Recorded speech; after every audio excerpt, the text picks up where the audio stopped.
Washingtan-NASA Cassini completes final flyby of Saturn's moon Titan. NASA, Cassini completes final flyby of Saturn's moon Titan. NASA's Cassini spacecraft has completed its last close flyby of Saturn's hazy moon Titan and is beginning its final set of 22 orbits before the probe plunges into the ringed planet to bring an end to its 20-year-long journey.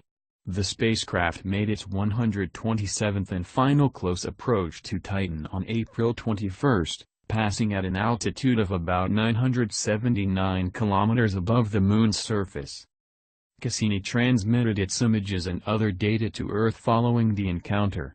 Cassini's radar team will be looking this week at the final set of new images of the hydrocarbon seas and lakes that spread across Titan's north polar region.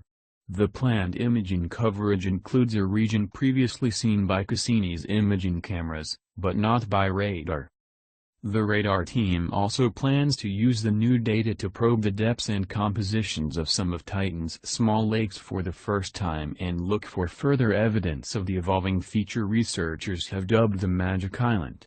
Cassini's up-close exploration of Titan is now behind us, but the rich volume of data the spacecraft has collected will fuel scientific study for decades to come, said Linda Spilkar, the mission's project scientist at NASA's Jet Propulsion Laboratory in the U.S.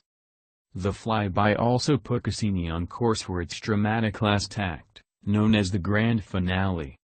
As the spacecraft passed over Titan, the Moon's gravity bent its path, reshaping the robotic probe's orbit slightly so that instead of passing just outside Saturn's main rings, Cassini will begin a series of 22 dives between the rings and the planet on April 26. The mission will conclude with a science-rich plunge into Saturn's atmosphere on September 15 this year.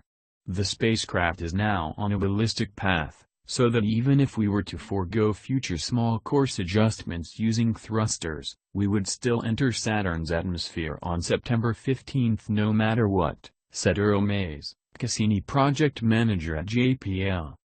Cassini received a large increase in velocity of about precisely 860.5 meters per second with respect to Saturn from the close encounter with Titan. After buzzing Titan, Cassini coasted onward, reaching the farthest point in its orbital path around Saturn on April 22. This point, called apoapse, is where each new Cassini lap around Saturn begins. Technically, Cassini began its grand finale orbits at this time, but since the excitement of the finale begins in earnest on April 26 with the first ultra-close dive past Saturn, the mission is celebrating the latter milestone as the formal beginning of the finale. The spacecraft's first finale dive will take place on April 26. The spacecraft will be out of contact during the dive and for about a day afterward while it makes science observations from close to the planet.